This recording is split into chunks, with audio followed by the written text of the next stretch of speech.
And before you wonder if this is real, this is absolutely a true story. This is not made up. This happened because, for one, I lived it. We had been in Atlanta for quite some time at this point, and the place that we stayed was a fairly new apartment complex in Brookhaven.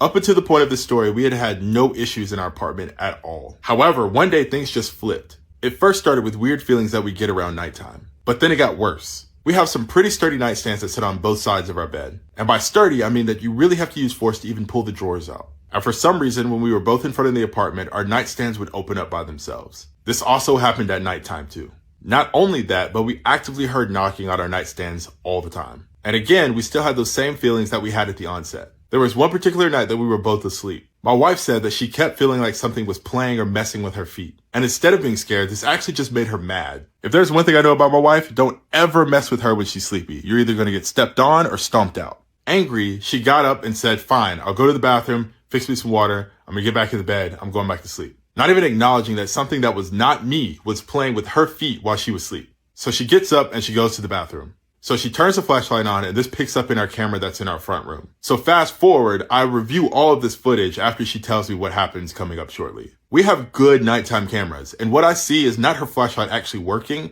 but blinking and doing something really weird that I've never seen her phone flashlight ever do. Okay, now we're going back. She leaves the bathroom and she goes into the kitchen. This is what she tells me, that when she entered the kitchen, she saw a gigantic black shadow. Just a big black mass hovering in the room. A normal person would have pooped their pants at that moment. And what I learned this day is that my wife is not normal. She proceeds to tell this mass that she does not care what it wants. She then fixes herself a glass of water, takes her sweet merry time, and then walks back to the bedroom. Unfazed, unmoved, and lacking any fear. She gets in bed, she drinks her water, and then goes to sleep. She doesn't tell me this story until the next afternoon. This is when I look back on the camera just to see if this happened. It happened exactly as she said too. She stared at the shadow figure, told it to find God, went to bed, and slept like a baby. This was a good handful of years ago, so I know at the time I would have not been prepared and I would have not reacted the same way.